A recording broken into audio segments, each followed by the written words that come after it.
Hi, నేను రోజా. మాది Tirupati. Present నేను చెన్నై సమృత విజయవాడ క్యాంపస్లో బీఎస్సీ 3 ఇయర్స్ డిగ్రీ కోర్స్ చేస్తున్నాను. ఇంతకుముందు నేను మొత్తం చిన్నప్పటి నుంచి కానీ ఇంటర్ మొత్తం కానీ బైపీసీ తీసుకొని నీట్ కోసమే చదివాను. నీట్ అటెంప్ట్ కూడా చేశాను. 1 సీట్ రాకపోయేసరికి చాలా అప్సెట్ అయ్యాను. నెక్స్ట్ ఏంటి అన్న థాట్ నాకు ఏం చేయాలో అర్థం కాలేదు. ఆ టైంలో అక్క సజెస్ట్ చేసింది, ఎందుకంత డల్ గా ఉంటున్నావు, ఇది ఒకటే కాదు కదా, నీట్ ఒకటే కాదు కదా నీకు చాయిస్ ఉండేది, అందరూ డాక్టర్ అవ్వాలని ఏం లేదు కదా, వేరే చూసుకో, హోటల్ మేనేజ్మెంట్ నాకు తెలిసి నువ్వు హ్యాపీగా ఉంటావు అనుకుంటా ఆ స్ట్రీమ్ లో, ఒకసారి ట్రై చేయని చెప్పింది.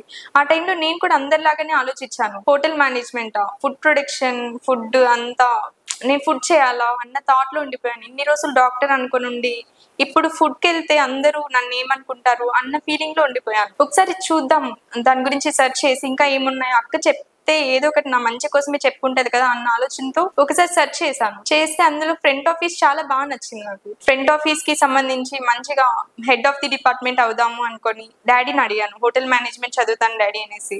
డాడీ వద్దు హోటల్ మేనేజ్మెంట్, నువ్వు అమ్మాయివి ఎందుకు చేస్తావు, హోటల్ మేనేజ్మెంట్ వద్దు, అబ్బాయిలకైతే ఓకే, నైట్ టైమ్స్ లో హోటల్స్ లో అంతా ఉండాలి, ఒకవేళ ఇప్పుడైతే ఓకే, తర్వాత ఎలా ఉంటావు నువ్వు హోటల్స్ లో, వద్దు అనేసి అన్నారు. కానీ డాడీతో ఫైట్ చేసి మరి ఏం కాదు డాడీ, నేను మంచి పొజిషన్ కే వెళ్తాను, మంచిగా చదువుకుంటాను డాడీ, ఇది రావట్లేదు కదా అని చెప్పి మరి జాయిన్ అయ్యాను. జాయిన్ అయిన తర్వాత కాలేజ్కి వచ్చాను. వచ్చిన తర్వాత ఇక్కడ కొంచెం అక్కడేమో చెప్పేసి వచ్చేసాను, బట్ ఇక్కడ కొంచెం ఫియర్ అనేది ఉండింది. నేను అనుకునేది చేయగలనా అన్న ఫియర్ అనేది లోపల ఉండింది. ఇక్కడ ఫ్యాకల్టీని చూసి మొత్తం ఆ ఫియర్ అనేది పోయింది. మంచిగా చాలా సపోర్ట్ చేస్తున్నారు ఫ్యాకల్టీ. స్టూడెంట్స్ ని వాళ్ళ పిల్లల్లాగా చూసుకుంటూ వాళ్ళు ట్రీట్ చేసే విధానం కానీ, వాళ్ళు మాట్లాడే విధానం కానీ, ఏదైనా ప్రాబ్లం వచ్చినప్పుడు ఎలా రెక్టిఫై చేసుకోవాలి, ఏదైనా కాంపిటీషన్స్ కి వెళ్ళాలంటే మేము ఎలా అయితే చేస్తున్నామో దానికి ఇంకా వాళ్ళు సపోర్ట్ చేసి మంచిగా ముందుకెళ్ళడానికి సపోర్ట్ చేస్తున్నారు. సో అది చూసి ఆ ఫియర్ అనేది పోయింది. అలాగే పార్ట్ టైం చేస్తున్నాను. పార్ట్ టైం చేస్తూ మంత్లీ 16K ఎర్న్ చేస్తున్నాను. అలా అది ఫైనాన్షియల్ గా నాకు చాలా సపోర్ట్ చేస్తుంది. అండ్ ఈ మధ్య కాంపిటీషన్స్ లో కూడా చాలా పార్టిసిపేట్ చేస్తున్నాను. కాంపిటీషన్స్ లో రీసెంట్ గా అయితే ఒకటి ఫ్రంట్ ఆఫీస్ కి సంబంధించి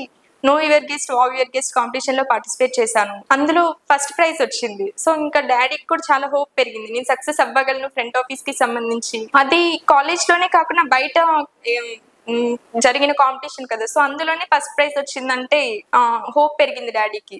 సో థ్యాంక్స్ చెప్పాలి ఇక్కడ ఫ్యాకల్టీకి ఇంత బాగా సపోర్ట్ చేస్తున్నందుకు. అండ్ అలాగే కాలేజ్కి థ్యాంక్స్ చెప్పాలి ఇంత మంచి ఫ్యాకల్టీని ప్రొవైడ్ చేసినందుకు. Thank you so much.